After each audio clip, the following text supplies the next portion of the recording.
Hello and welcome to another episode of Anatomy of a Turn, the series where I take a focused look at a single turn of Blood Bowl, try and dive into every single decision that was made and try and explain some of the thoughts behind it. As always, this isn't meant to present a perfect turn of Blood Bowl. There have been mistakes made, things that could have been done better. It's just an exercise in trying to explain why someone might do a certain thing or what you're trying to achieve. Okay, so this is from a recent game in the Tackle Zone Star Divisions, which is Resurrection Blood Bowl. 5 skills each for these two teams, and it's my Lizardmen against the Dwarves of Strider, who is the captain of Team Switzerland and a very fine coach. So it's turn 3, the Dwarves are driving with the ball. There's no doubt that this isn't a very good matchup for Dwarves. I've got the racial advantage here. The Dwarves are slow and they don't like the strength 4, and because Lizardmen are fast as well, it's quite a difficult obstacle to get through. So we just move it on slightly so we can see. So the Dwarves are trying to get forward into position and try and isolate and bog down a few of the Saurus so they can start getting into the Skinks. And my aim is to try and pull the Saurus back and get them out back here so they can line up in defence and make a wall that the Dwarves don't want to get through. So in my previous turn, my Crocsword didn't stand up, and Alex did a really nice move here and blitzed one of my Bloxsaurus backwards, back towards his line. With all the gyro, and I can't really take huge advantage of that. And it's going to make it a lot harder for him, me to rescue him basically and get him back into the position sort of over here where I want him.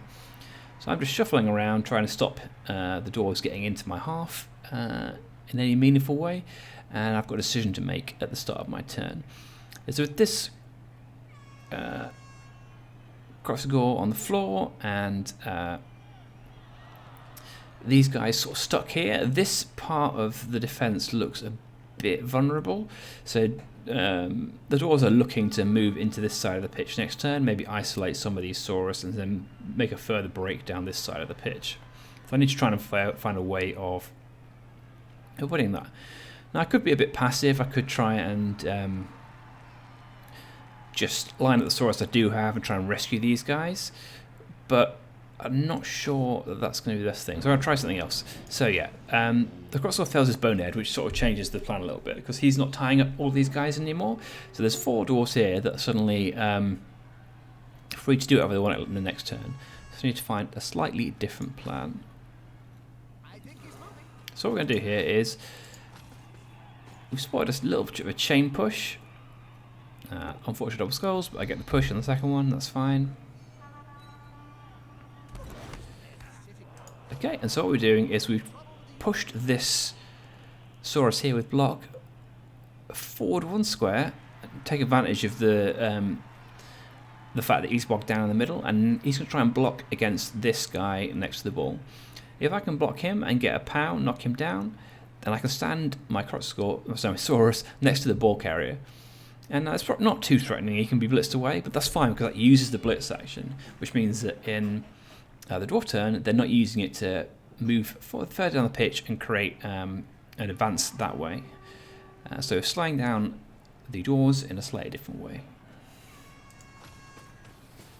Okay, and he continues, Blitzer carries on his move, and then just plonks next to a Dwarf that's on the floor, so he can potentially block him next turn when he gets back up again. It also covers this side of the pitch, so it makes it a little bit harder for the Dwarves to come down here. So we now have all double skulls, we need to be extra safe with all of our actions, so just going to move these guys here.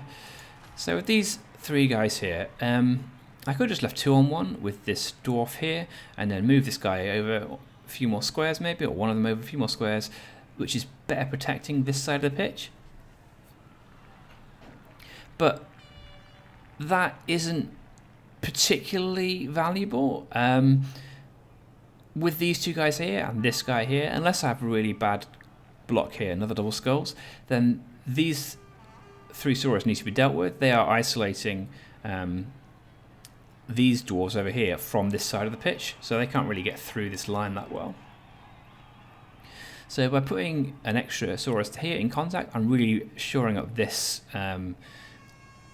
dwarf here, making sure that he isn't going to take advantage of overlocking here. So what if I'd put this guy over here, for example, or one of them, then next turn the dwarves could put a guarder there, another player there, block him, blitz him, and then come down this side of the pitch. So by putting all three of them there, that just discourages the dwarves from doing that and makes it a lot harder for them to take any kind of positional advantage down this side.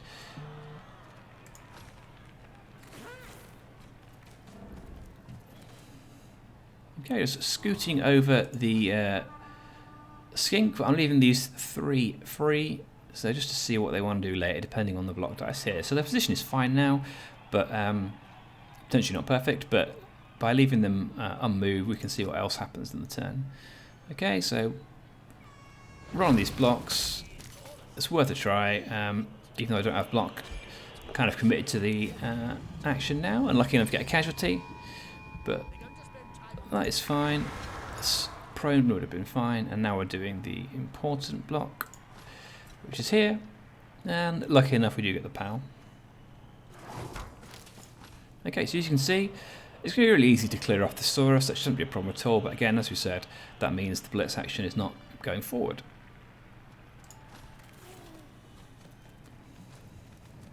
Okay, and the last thing we'll do is we'll move the skink up here. So previously we've been really keen to protect our skinks, make sure they don't get hit by block and tackle. There was a Mighty Blow guy as well, that was the one that just died.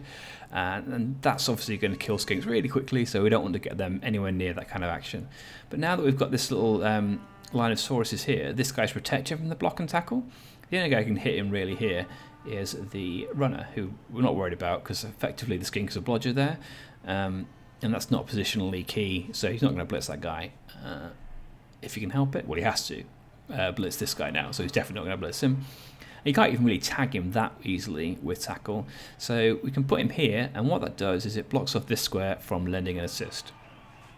So what the dwarves could do potentially next turn is move the runner here, stun at this guard guy, and then Studios block here, or potentially here if he blocks, put someone else over here. So there's easy way of clearing out these two guys by just plonking one assist here or potentially here and moving the skink over. I just cover that quite nicely and make it a little bit more difficult for the dwarves to do that.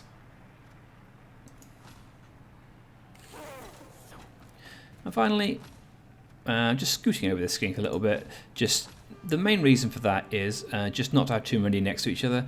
There was a square here where you could potentially put a tackle guy in there and mark all three if he maybe got through somehow. So there's no point letting him have that for free. Might as well scoot him over. They're so fast they can get where they want next turn. Potentially allows us to come around this side if something crazy happens. And just threatens this part of the pitch a little bit more. So he can't be just completely carefree with this dwarf blitzer and just roll him over here completely safe. Okay, so that was it. The dwarves got out of it quite easily, but again, it was another turn where they didn't make any forward progress. They got stuck where they were, didn't make any movement into my half, which is exactly what you're trying for. You just want to make them get stuck down and unable to move forward, and that is what we did. Okay, so thank you very much for watching. I hope you enjoyed that, and maybe see you again next time.